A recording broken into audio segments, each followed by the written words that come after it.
Okay. Tremendous empathy for Coach Poggi. Great thanks to him for the man he is, for the job, for the heart and soul that he poured into this program here at Charlotte. I've been coaching a long time. I've coached at every level. I don't know that I've ever been around a man who, again, imparted more of his passion and his energy and it's just this, again, like I said, heart and soul into his players. And it was a real pleasure for me to be part of him. I was a part of his staff. I was that guy. I was the head football coach at the University of Minnesota. And I had a conversation with the athletic director that didn't go my way. And so I totally understand. We know what we sign up for when we get involved in this profession. And I'm excited to be the interim coach here at Charlotte. We had a great practice today, tremendous energy, the commitment to win the last two games of this season is real. It's tremendous. And again, it's testimony to Biff for the type of culture he's built here at Charlotte. These kids, man, they're hurt, but you know what? They know that we've got work to do. We've got two games to go win, and we're going to pour everything into our preparation. We're going to do everything that we can possibly do to honor Coach Poggi by winning the last two games of the season. And we're just going to dedicate the process as we move forward to him. And again, show him thanks for everything he's done. And again, for me, from my perspective, it is an honor. It is an honor for me to step in to this program. I think that my experience will certainly be of great value as we finish up this season. Questions? Coach, when I talked to you and the tight ends throughout the year, they really commented on your ability to kind of be a chameleon as a coach, to adjust to play styles, personalities. How do you think that's really going to help you in these last couple weeks as, assuming the role you are? I'm a relationship guy. I love, sitting down and getting to know these kids. And Biff, again, like I said, did such a great job with these young men. And I have really taken the time. I want like every single day, I want every player to feel me and feel my investment, into what we're trying to accomplish. I've been part of a national championship. I've been part of the National Football League, and I'm at Charlotte, and I couldn't be more excited. I couldn't be more excited. I think this is it's a great university. It's a great place. I think the potential here is enormous. And however the process works as it moves forward, it'll be a real pleasure for somebody to be the head football coach at Charlotte. Is that a role that you would like to assume? I would love the opportunity. I think this is, again, like I said, I'm very, very positive about what you can accomplish here. I was 14 years with Mac Brown, 11 of them in Chapel Hill, and so I certainly have tremendous knowledge and understanding. I think I've probably been in every high school in the state of North Carolina at some point or another, and I just think that there's tremendous possibilities, and the things that this job offers are real. Coach, I know you grew up in Phillipsburg, played tight end at Illinois. What was it about coaching that really started to make it, once you started to cut your teeth a high school coach and then become a college coach and make the NFL and sitting here at Charlotte? Right. I played football for a long time, and if you can't play football, the next best thing is to coach football. And I knew immediately. I was bouncing around the NFL as a player trying to make it, and I never really made it. 3 different teams, and I just said, I was with the Indianapolis Colts, and I said, I'm ready to coach. I'm ready to do, I think, what I'm going to do best. I think I'm a better coach than I was player, and so. But my passion for developing, we talked about developing, we talked about, my love for the game of football. And one of my favorite sayings is this, is if you love football, football will love you back. And football has been amazing to me and my family. And I'm a very blessed guy. And like I said, I wake up. There's a lot of people that wake up in the morning and they're not real fired up about what they're going to do that day, what their job is. Golly, I love what I do. I mean, I get out of bed at 4:30 in the morning and I'm ready to rock. I mean, it just, like I said, I'm very, very fortunate that I have something that, I've done for a long time, and nothing has diminished. I'm as fired up today as I was when I was at Lafayette Central Catholic High School in Lafayette, Indiana.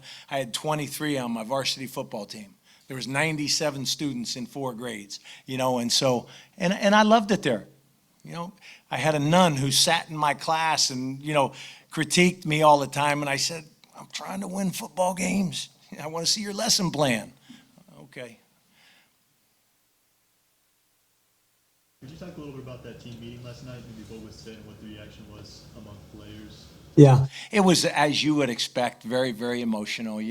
Just like I said, Coach Biff is just such an amazing presence, and again, the love. He's a man who does not shy away from telling his team how much he loves them, and this football team loved him back, and so, without a doubt, there was tremendous passion for him and like I said, empathy for him because he was hurt. He was hurt by this, and there's nobody that understands more than I of how he felt about it. But make no mistake about it, those players they were hurt. Last 2 stops have been at 2 schools that have used the transfer portal more than anyone, with Dion at Colorado, with Biff here. What have you learned from both of those stops, and how do you use that moving forward for a program like this? I think there's a fine line there when we talk about player development, when we talk about portal recruiting. I think that, portal recruiting is here to stay, but I look at portal recruiting as you have an immediate hole to fill. But I still believe to build the type of program that you're going to need to sustain success, okay, you're going to have to recruit high school kids. And I think that phase of development is vitally important to your program. And with portal guys, they come and they go, and it's our teams, it's funny, it's become so very transient. Guys shortstop here, going there. I mean, it was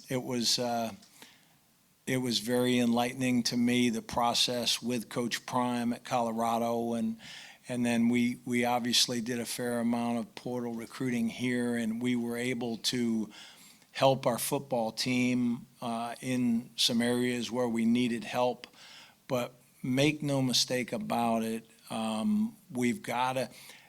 Player development is essential to the success of any big-time program in America. And if you're going to win championships, you're going to have a large part, to me, of your program that's based with high school kids that are developing through your process. Coach, you brought up development. You guys still have 2 games left. What do you feel like the opportunity is ahead for these players in these last 2 games as far as development goes, improving themselves? No question about it. It's, the disappointing thing about not losing the game last week and not having an opportunity to go to a bowl game is those 15 practices that you get for being a bowl eligible team, for going to a bowl game. And golly, we needed those 15 days. We needed those 15 practices so we don't get them, okay? We got 2 games, okay, to play our hearts out, pour every ounce of what we got into our preparation, and we will. This football team will expect to win the last 2 games. There's no doubt in my mind about that. And we've got some really talented young guys that are going to continue to grow. You know, Purdy is a guy that I'm just going to tell you, he's as talented a young quarterback as there is in America today. He is gifted. I've been around all of them. I've been around the best ones. He's got everything that it takes to be an elite level quarterback. And again, him getting 2 more games and overall just the team getting 2 more opportunities to play together and honor our outgoing head coach, Coach Poggi. You know, it's going to be exciting. I'm just telling you, we're going to have a lot of fun. We're going to lead the country in enjoying the moment on Saturday coming up, and then the following home game. We're going to have some fun. There's no doubt about that. You brought up embracing Deshaun. You know, he broke a couple of the huddles today at practice. What do you think these last 2 games can really show about who he is as a leader? Right. And what I wanted to do today, I want to empower him. I want to empower him. I want him to feel like Superman. And because he's a, like I said, so gifted, and he's got to understand that he is our leader. He's the leader of this football team. He's a young leader. He's a 17-year-old leader, or 18-year-old leader, whatever he is. But I want, while I'm here, we're going to ride with Purdy. And I just think that, guys like him can really take this program to places that it hasn't been.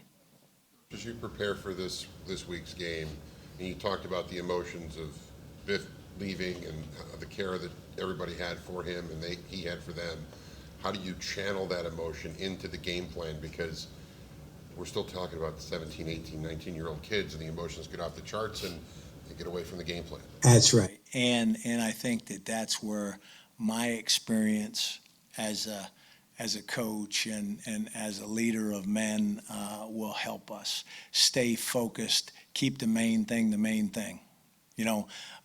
Be where your feet are. Stay locked in, stay laser focused on exactly what, and making sure that you detail the game plan so that they know exactly what we need to do to be successful. And I think that's another area which we'll really, work towards this week as we get into it. But I thought that today we had, with everything that's flying around us and everything that's going on, I thought today that their focus, their attention to detail was just excellent. Their demeanor was excellent. And I'm an upbeat, positive guy. One thing we're going to do now, I'm going to bring energy. And whatever the circumstances may be, it's going to be positive energy. Those kids, they're going to follow my lead. They're going to follow our lead as coaches. And so I'm going to see to it that we do our job as coaches to make sure that we're leading in the proper way. Anything else? And I do have one. Sure. We haven't really talked about Saturday and a game plan and what you see from them. And I don't even know that with the events the last 24 hours that you've had a chance to even look at that kind of tape. But where do you guys stand in prepping for FAU? We feel really good about our preparation. We've broken down at least 6 of their games this season, and so normally we do 4 and we put it in the computer, and so we feel good. It's an interesting. Tom Herman's one of my best friends. Tom was the offensive GA for us when I coached at the University of Texas.